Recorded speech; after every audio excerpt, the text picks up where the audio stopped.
E aí, alunos? Chegamos agora no nosso segundo bimestre, o último bimestre do nosso curso de medieval, especialmente para quem começou aí comigo em alta Idade Média no ano passado. E, pelo jeito, a gente vai continuar, pelo menos por mais algumas aulas, eu diria aí, pelo menos por um mês ainda, as nossas aulas remotas, né? Não sei se vocês estão acompanhando, mas agora, quando eu gravo aqui esse vídeo para vocês, no dia 3 de maio, o Brasil é o país que está com a maior porcentagem de crescimento diária dos casos, em 8%. Mesmo os Estados Unidos, que está aí numa situação bem complicada, eles já conseguiram reduzir para 3, 3,5%. E estamos entre os 3 países que está tendo mais mortes diárias também do corona, né? Então, por conta disso, provavelmente a gente vai continuar um tempo ainda aqui nas nossas aulas dessa forma. Também tenho saudades de estar aí pessoalmente, né? E de todo mundo tá junto na sala, a gente ter as nossas discussões e tudo mais. E só para deixar aí compartilhar esse sentimento com vocês, né? Esse vídeo aqui ele tem como tema uma introdução para o Renascimento. Antes de falar do Renascimento em si, eu gostaria só de explicar umas coisinhas para vocês. Estava marcado, né, que a gente já teria tido nossa aula de Império Otomano, e aí eu realmente, por conta dessas questões todas que estão acontecendo, né, eu acabei esquecendo que a nossa aula caía bem no feriado, e aí com isso eu resolvi, ao invés de empurrar tudo uma semana para frente, eu resolvi deixar os otomanos mais para frente e manter a matéria de Renascimento agora. Por que isso? Porque esse período de Renascimento ele é a transição entre o mundo medieval e o mundo moderno. Muita coisa que surge nele vai ser base para o entendimento do que vai ser a chamada modernidade, né? As monarquias absolutistas, a época das navegações e assim por diante. Então é um tema que a gente precisa ter muito bem estruturado, muito bem cuidado, e ele está dividido em 3 aulas para a gente trabalhar tanto com o que é mais básico quanto com partes de aprofundamento. Então a gente vai ter em coisas não muito comuns, por exemplo, trabalhando com pintoras renascentistas, trabalhando com mulheres no Renascimento. A gente vai trabalhar também com a parte do contexto político, disputas políticas internas, as principais famílias em termos de poder e assim por diante. Mas a gente começa nesse vídeo aqui com uma coisa mais básica. Basicamente, as perguntas são: primeira delas, por que motivo que o Renascimento surge nessa época, né? Eu imagino assim, que explicar exatamente o que é o Renascimento, as características básicas do Renascimento, a maior parte de vocês já saibam. Então, antes ainda, né, de por que surge nessa época, vamos lembrar aí algumas características do Renascimento. Primeiro, a gente tem uma transformação cada vez mais forte para a ideia do antropocentrismo, ou humanismo, ou seja, as pessoas começam a deixar de lado o pensamento teocêntrico, ou seja, baseado em Deus, baseado na religião, e começam a utilizar o ser humano como base de tudo, como base de medida, tanto de objetivos quanto de forma de ação, como de medidas do que é correto e assim por diante. Não se trata especificamente de uma perda de poder institucional da igreja institucionalizada, mas uma transformação que ela própria vai passar também para ser mais focada nessa questão de ações humanas. A gente vai ver isso com mais detalhes depois, mas essa é uma das principais características. Uma segunda seria um avanço na parte de técnicas, e aí técnicas não só de artes, mas de construções, de invenções, de conhecimento científico, de conhecimento universitário, inclusive, por mais que as universidades já tivessem sido formadas antes, né? Então a gente tem, junto disso, a transformação de uma classe social que vai estar por trás do Renascimento, vai ser a financiadora do Renascimento, e vai conseguir galgar muito poder e prestígio durante essa época, que é a burguesia, para depois fazer a grande aliança que vai ser feita entre os reis e a burguesia no mundo moderno, né, na chamada Idade Moderna, a partir das monarquias absolutistas. E tudo isso vai começar por volta do ano 1300 e ganhar uma intensidade após o ano 1350. A gente tem aí o primeiro dos pintores, que é conhecido como o início do Renascimento, ainda no comecinho, né, nos primeiros anos de 1300, mas o espalhar-se desse tipo de pensamento começa a partir de 1350. O Renascimento ele é dividido normalmente em 3 fases. O chamado Trecentos, que seria de 1300 até 1400, o Quattrocento, que seria de 1400 até 1500, e o Cinquecento, que seria de 1500 para frente, né? Sendo que metade desse período dentro oficialmente da Idade Média, que terminaria ali em 1453 com a queda de Constantinopla. Então, esses primeiros períodos, né, que seria o Trecento e o Quattrocento, eles são de 1300 e de 1400 até chegar em 1500, eles ocorrem especialmente ou principalmente na região da Itália. E em termos de momentos históricos, o que a gente tem ali que facilita essas transformações? Primeiro deles, impossível não imaginar uma relação, a própria peste negra. A peste negra ela se inicia no sul da Península Itálica, ela vai se espalhando por toda a região do que hoje a gente chamaria de Itália, e depois ela se espalha pela França, e da França vai para a Inglaterra e se espalha por toda a Europa. A peste negra trouxe uma mudança muito grande na forma de pensar das pessoas da época. Perdeu-se muito da confiança que se tinha na igreja, enquanto instituição capaz de resolver todos os problemas que a humanidade poderia ter. E começa a haver, então, espaços para outros tipos de pensamento, para outros tipos de questões. Mas um século antes disso, a gente já tinha a questão das heresias. Então, assim, já havia contestações grandes da Igreja Católica? Sim, haviam contestações grandes, mas se a gente for parar para ver, essas contestações todas elas ocorriam ainda dentro de um patamar de o que é a Igreja correta, o que é a fé cristã correta, qual a interpretação bíblica correta. Ou seja, ainda era uma discussão que, por mais que mostrasse erros da instituição da Igreja Católica, se opusesse práticas do Papa, por mais que fosse uma decadência da igreja em termos de ter mais de uma pessoa que se auto-intitulava Papa e lutavam entre si, era uma coisa muito focada ainda na discussão da própria religião.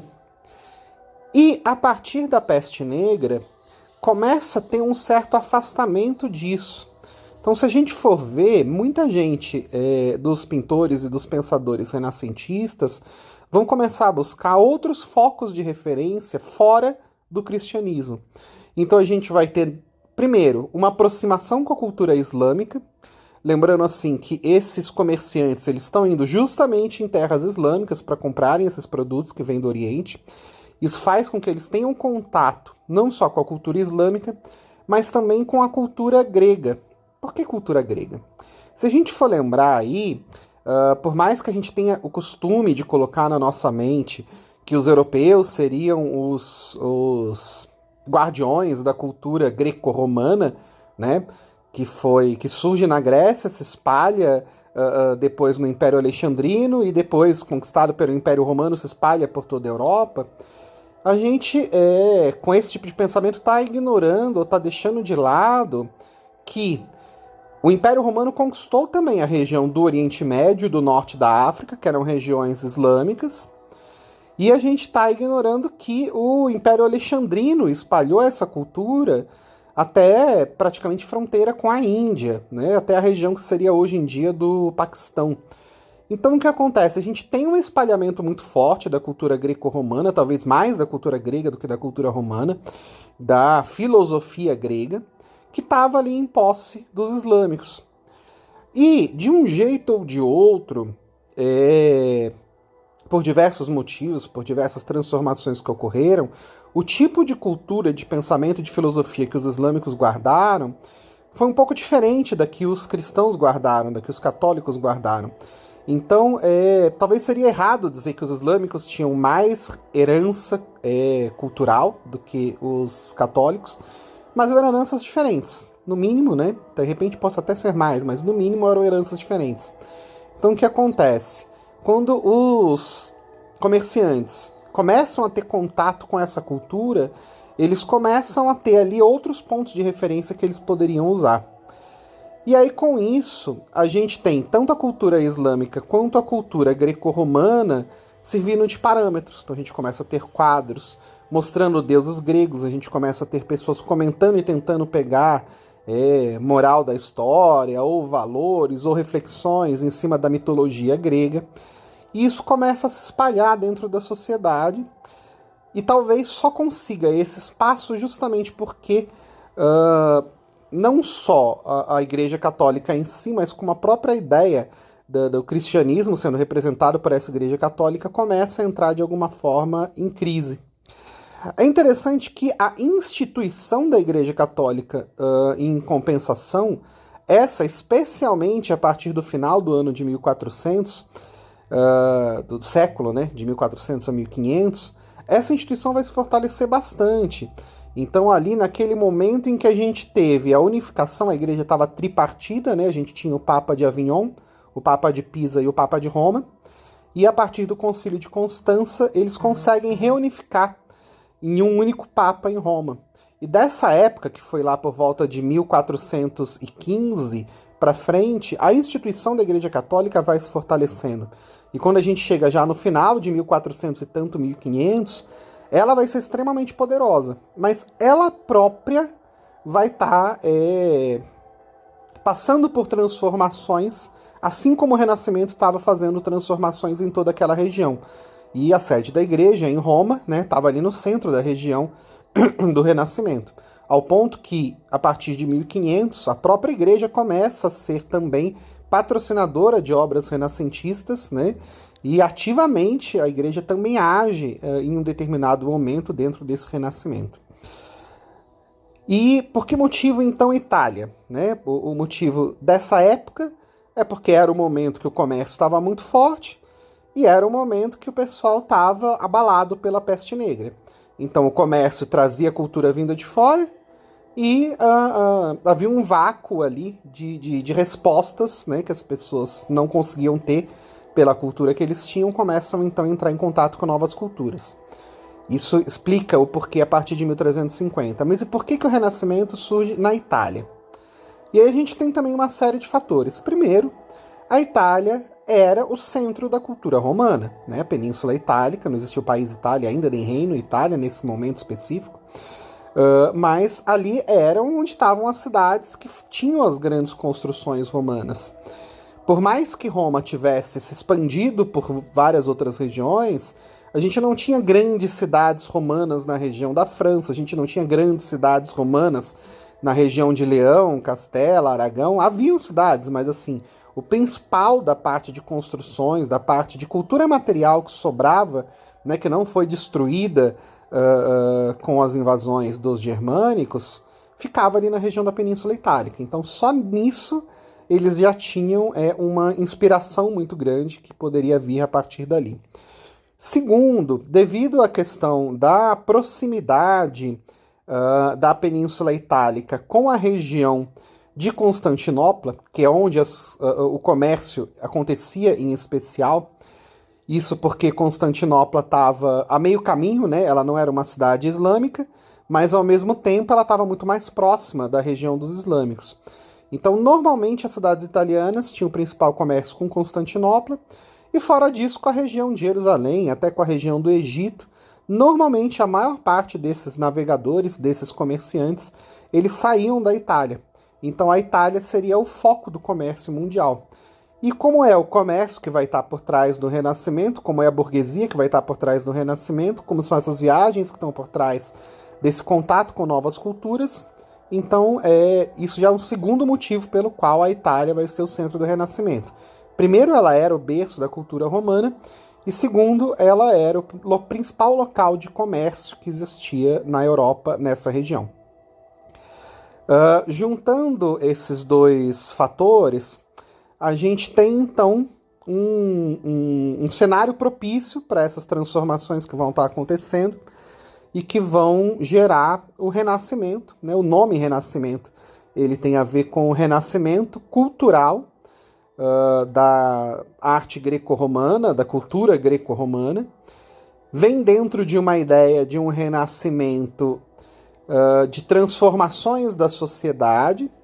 Então, por exemplo, é muito comum a gente ter organizações de cidades italianas baseadas em repúblicas. A gente viu que república não era um tipo de governo muito comum na Idade Média. A gente viu, por exemplo, a República de Novgorod, lá na Rússia. Mas não era um local muito comum. A gente já tinha, sim, repúblicas, né, na região de Milão, na região de Veneza. A gente tem algumas, mas elas começam a ganhar grande destaque e força como forma alternativa de organização justamente nesse período do Renascimento. Não vai ser a forma que mais vai se fortalecer a partir da Idade Moderna, mas ela teve ali um momento de importância muito grande durante um século e meio, até que as monarquias começassem a se estabelecer com mais força e passassem a ter mais poder do que as repúblicas italianas tinham durante esse período. E a gente tem, né, dentro do Renascimento, essas transformações culturais e que vão também se transformar em transformações materiais. Então a gente tem nessas cidades italianas um avanço de arquitetura, novas construções, e que vão ter um foco bem diferente do renascimento urbano que tinha acontecido a partir da época das Cruzadas. E isso é uma coisa que a gente tem de ter bem forte na nossa mente para não confundir uma coisa com a outra. Quando a gente teve lá no final de 1100 e tanto, 1180, 1200 e pouco, a partir das Cruzadas, o grande surgimento ou ressurgimento de cidades da vida urbana, a gente tinha o foco no pensamento gótico dentro das catedrais góticas, que era uma instituição da igreja, que eram construções da igreja que visavam regulamentar o dia a dia da população. E essas catedrais, e mesmo as universidades que surgiam em geral ligadas a essas catedrais. Então a gente tinha ali um renascimento, que é importante, mas que não pode ser confundido com o renascimento que vai estar acontecendo a partir de 1350. Só para a gente comparar, as catedrais góticas eram a principal construção daquele primeiro renascimento, que era o renascimento das cidades. Então a gente tinha lá em Paris, Notre-Dame, a gente tinha as universidades junto dessas catedrais. Isso era o grande destaque que tinha, e esse destaque era para a igreja. Por quê? Porque aquela arquitetura era para mostrar o tamanho do poder de Deus, aquela arte nos vitrais e toda aquela questão da música, dos órgãos, era para mostrar a glória de Deus, era para mostrar o poder da igreja que estava comandando aquilo. E de repente, no Renascimento, a gente tem avanços que, às vezes, em termos arquitetônicos, não são nem tão tipo um salto muito grande do que eram as catedrais góticas. É muito comum a gente ver o Renascimento como se muita gente, né, especialmente o pessoal no próprio Renascimento, tentou criar essa ideia de que não havia nenhum tipo de evolução científica e tecnológica na Idade Média, e a partir do Renascimento renasce a ciência, né? Mas se a gente for ver não só o surgimento das universidades, dos bancos, a maravilha arquitetônica que eram as catedrais góticas, todo o avanço que a gente teve em diversas áreas, como por exemplo nos órgãos que eram ligados a todas as partes da igreja, né? Eram coisas fantásticas. Só que a diferença que a gente vai ter principal, fundamental no Renascimento, por mais que, óbvio, hajam sim avanços tecnológicos, mas avanços que eram mais ou menos no mesmo ritmo que já estavam acontecendo antes, mas aqui isso vai ser desligado da figura da igreja. Então, por exemplo, a Catedral Gótica é o centro da cidade. E nas cidades romanas, o que a gente vai ter como centro? Em geral, a gente vai ter as torres de famílias. Então era muito comum uma família, que era uma família burguesa muito poderosa, construir grandes mansões e colocar nessas mansões torres que fossem cada vez mais altas. Com que objetivo isso? Tentar mostrar que ela era uma família poderosa e que essas torres fossem mais altas do que catedrais que pudessem existir na região, demonstrando que o poder da família ia, de alguma forma, superando o poder da própria Igreja Católica. E era muito comum, dentro dessas mansões e dentro dessas torres, a gente terem festivais de arte, a gente ter demonstrações de riqueza, de poder, de conhecimento, de técnicas que essas famílias tinham. Imagino que vocês já tenham ouvido falar alguma vez, não sei se ouviram, mas é uma curiosidade muito interessante. A gente tem, inclusive, criações de coisas que tinham a ideia de um show. Então, por exemplo, a gente tem armaduras que se mexiam. O próprio Leonardo da Vinci chegou a trabalhar um pouco nisso. Chamar de robô é um pouco exagero, né? Mas é um sistema de um mecanismo de engrenagens que seria muito semelhante ao usado nos relógios. E, de repente, a gente tem esse tipo de mecanismo fazendo com que figuras pudessem se mexer, se mover. Imagina assim, se a Catedral Gótica ela era fantástica em tudo aquilo que ela tinha, e ela tinha aquele poder de parecer que as luzes estavam se movendo, imagina de repente você ter alguém que construa uma construção tão alta quanto as torres das catedrais góticas, mas que tinham coisas se movendo de fato, não só a luminosidade, mas você tinha uma armadura que mexia o braço, que dava golpes de espada, um cavaleiro que sentava e se levantava, né? Então esse tipo de animação, ela era considerada incrivelmente fantástica, mas ela não tinha ali um atributo oficialmente religioso, né? Então, aquela família burguesa demonstrava que ela tinha um poder que era considerado até então um poder divino, porque só a igreja tinha aquele tipo de construção. Vamos pensar, por exemplo, vamos voltar ali no período medieval das catedrais góticas. Quem é que tinha estátuas? Quem que era representado em estátuas? Santos. Quem que tem a sua representação em grandes painéis, em grandes quadros? Santos, personagens da igreja. Quem que é o dono das maiores construções? A igreja. São sempre coisas que são referentes a Deus. Quem que está sendo cantado nas músicas? Sempre alguma coisa ligada à religião, aos santos, a Deus e assim por diante. E de repente uma família burguesa tem o poder de ter construído para ela uma construção que seja maior que a da igreja, músicas em homenagem a essa família burguesa, quadros desta família burguesa, com técnicas que vão um pouco além do que aquelas técnicas que já existiam até então no gótico, né? Então a ideia que a gente tem, por mais que você não tenha ali o foco em dizer que essa família é sagrada, você não tem a pretensão de que eles estão realizando milagres ou de que eles podem trazer a salvação da sua alma, alguma coisa assim, você tem uma característica que é considerada de alguma forma divina para essas pessoas, né? As pessoas estavam acostumadas a enxergar o divino destas formas, através de esculturas, através de quadros, através de músicas, através de grandes construções. E agora, aquela mesma forma que as pessoas estavam acostumadas a enxergar o divino nelas, elas começam a estar enxergando essas grandes famílias burguesas, o que traz um poder gigantesco para elas, em termos de admiração, em termos de desejos, em termos de transformação de sociedade. O que vai fazer com que muita gente queira ir para essas cidades, trabalhar nessas cidades.